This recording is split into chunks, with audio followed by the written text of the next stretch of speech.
울버햄튼과의 대결을 앞둔 토트넘의 현재 상태는 솔직히 말해 이상적이라고 표현하기엔 다소 무리가 있습니다. 팀은 육체적, 물리적 부상으로 고전하고 있죠. 최근 스카이 스포츠 보도에 따르면 첼시와의 경기 이후 토트넘은 부상과 출장 정지로 인해 선수단에 큰 타격을 입었습니다. 특히 히샬리송의 수술 소식까지 더해져 팀의 결장 명단이 점점 늘어나고 있는 상황입니다. 페리시치, 솔로몬, 세세뇽, 벤 데이비스를 포함한 5명의 추가 선수들이 울버햄튼전에 뛰지 못할 것으로 예상되며 총 9명의 선수가 경기에 결장할 전망입니다. 다행히 히샬리송의 수술은 성공적으로 마무리되었다고 합니다. 토트넘은 히샬리송의 사타구니 수술 소식을 전하며 그는 구단 의료진과 함께 즉시 재활에 들어갈 예정이며 몇 주 안에 훈련장으로 돌아올 것이라고 밝혔습니다. 다행히도 예상보다 빠른 회복이 예상되며 수술 후 몇 달이 아닌 몇 주 만에 복귀할 수 있을 것으로 보입니다. 히샬리송은 수술 직후 자신의 SNS에 병상에서의 사진을 게재했는데요. 그의 특유의 손동작과 함께하지만 수술 직후의 피곤한 모습이 엿보였습니다. 이러한 상황 속에서도 팬들은 히샬리송의 빠른 회복을 기원하며 그가 다시 경기장에서 활약하는 모습을 고대하고 있습니다. 히샬리송이 최근 겪은 치골 부위의 만성적인 문제를 해결하기 위한 수술과 관련해 팬들에게 전한 메시지는 많은 이들에게 깊은 인상을 남겼습니다. 그의 말에서는 여러분, 안녕하세요. 오늘 제가 치골 부위의 만성적인 문제를 해결하기 위해 수술을 받았다는 소식을 전하고자 합니다. 이 문제는 올해 초부터 시작되어 필드에서의 제 경기력과 즐거움에 큰 영향을 끼쳤습니다. 라는 진솔한 고백이 담겨 있었습니다. 이어서 최근 건강과 회복을 위해 제 몸 상태를 끌어올리는 것이 최우선이었습니다. 축구를 하지 못하는 것은 힘든 일이지만 건강을 더 이상 소홀히 할 수는 없었습니다. 저는 조만간 100%의 상태로 회복하여 다시 경기장에 서고 싶습니다. 라고 덧붙였습니다. 히샬리송의 이러한 결정과 메시지는 손흥민이 과거 탈장 증세에도 불구하고 경기에 출전했던 상황과 비교되며 여름에 충분한 시간이 있었음에도 불구하고 늦게 수술을 진행한 점에 대한 아쉬움을 나타냈습니다. 히샬리송은 수술이 끝난 후 자신의 개인 SNS에 병상에 누워있는 사진을 게시하며 수술 직후임에도 불구하고 팬들에게 감사의 마음을 전하는 특유의 손동작을 하고 있었습니다.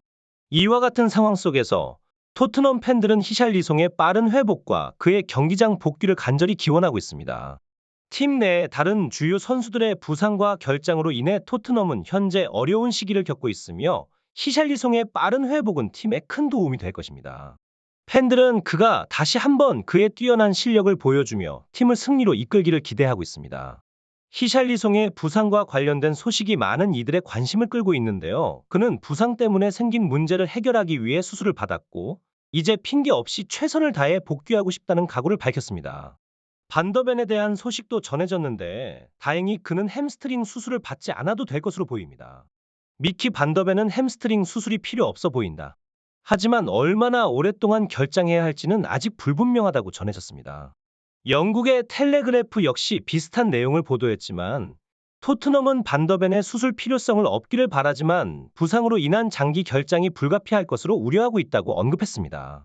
반더벤의 정확한 복귀 시점은 아직 확정되지 않았으며 초기 검사가 지연되고 있습니다. 이에 대해 디 애슬레틱은 반더벤이 작년 2월 볼프스부르크 시절 비슷한 부상을 당해 약 10주간 결장했었다고 언급하며 이번 부상도 2달 반 정도의 회복 기간이 필요할 것으로 내다봤습니다. 이들 매체에 따르면 반더벤은 수술이 필요 없는 것으로 보이지만 그의 부상과 반응을 실시간으로 지켜본 팬들 사이에서는 여전히 걱정의 목소리가 큽니다. 히샬리송과 반더벤 둘 모두 몇 주 내에 추가적인 정밀 검사를 받을 예정이며 이 결과에 따라 그들의 복귀 시점과 팀의 전략에 중요한 영향을 미칠 것으로 보입니다. 현재 상황에서는 다이어와 필립스만이 남은 선택지인데 이들이 사이드백 포로와 에메르송과 함께 포백 라인을 구성할 것으로 보입니다. 첼시전에서와 같이 9명의 선수만으로도 공격적인 수비를 구축하는 것이 가능할지는 미지수입니다. 이 멤버들로 첼시전 당시의 수준 높은 수비 라인을 유지하고 공격적인 플레이를 펼칠 수 있을지 관심이 집중되고 있습니다. 그럼에도 불구하고 첼시전에서 토트넘의 선수들은 감동적인 경기를 선보였습니다. 실제로 첼시의 승리를 예상했던 아스날 레전드 폴 머슨조차 경기 후 토트넘 선수들은 모든 것을 바쳤다. 홈에서 첼시에게 대패했지만 팬들은 여전히 경기장 밖에서 박수를 보내고 있었다라고 평가했습니다. 스카이 스포츠의 자료에 따르면 토트넘은 팀 전체 스프린트에서 1위를 기록했으며 손흥민은 리그 전체에서 두 번째로 많은 스프린트를 기록하며 전방 압박에서 뛰어난 활약을 펼쳤습니다. 특히 손흥민은 상대 수비 진영에서의 압박에서 236회를 담당하며 리그에서 단독 1위를 차지했습니다. 다이어의 속도 문제를 해결할 방법은 없지만 울버햄튼전을 앞두고 공개된 훈련 영상에서는 선수단의 분위기가 전혀 우울해 보이지 않았습니다. 이는 팀의 단결력과 사기를 보여주는 것으로 힘든 상황에서도 선수들이 서로를 응원하고 긍정적인 태도를 유지하고 있음을 보여줍니다.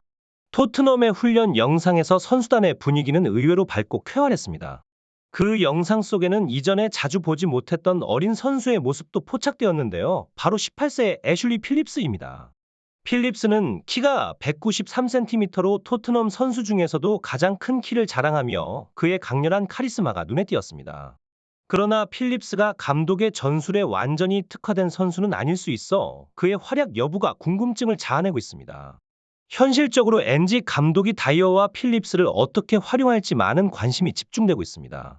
훈련 영상에서는 부상으로 출전이 불가한 로메로와 유도기도 함께 훈련하는 모습이 보였습니다. 이는 팀 내에서 긍정적인 에너지가 넘치고 있음을 시사하는 부분입니다. 현지 팬들의 분위기 역시 위축되지 않았으며 황희찬의 득점력도 기대되는 상황입니다. 흥미진진한 골싸움을 기대하는 팬들의 바람이 커지고 있습니다. 손흥민의 최근 인터뷰도 주목을 받았습니다. 그는 포스테코글루 감독과의 만남이 자신에게 큰 영향을 미쳤다고 밝혔습니다. 나는 31살이고 힘든 시기를 겪었지만 포스테코글루 감독은 축구뿐만 아니라 인생에 대한 조언도 해주며 나에게 큰 영향을 주었다라며 감독에 대한 무한한 신뢰를 표현했습니다. 그는 감독의 경기 전 연설이 믿을 수 없을 정도로 강력하며 팀과 감독을 위해 모든 것을 바치고 싶게 만든다고 말했습니다. 이러한 강력한 연설과 리더십은 팀에게 큰 힘을 주고 있습니다. 토트넘의 주장 손흥민의 헌신적인 플레이가 기록으로 증명됐습니다. 전방 압박은 프리미어리그 전체 1위, 일정 속도 이상으로 달린 횟수를 말하는 스프린트는 2위를 기록해 31세 나이를 무색하게 했습니다. 올 시즌을 시작하며 주로 뛰었던 왼쪽 측면에서 중앙 공격수로 자리를 옮긴 손흥민. 적응 기간이 필요 없었습니다. 11경기에서 8골을 몰아치며 최상의 출발을 알렸습니다. 골도 골이지만 수비에서의 헌신은 더욱 놀랍습니다.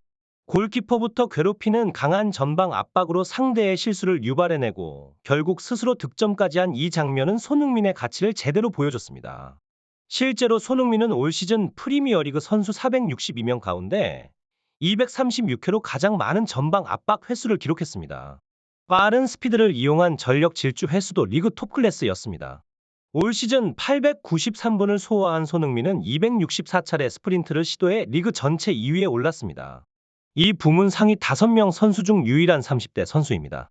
결과가 어떻든 토트넘 선수들은 다음 경기까지 흔들리지 않고 최선을 다할 것입니다. 팀과 선수들이 이러한 어려움을 극복하고 더욱 강해져 돌아오기를 기대합니다.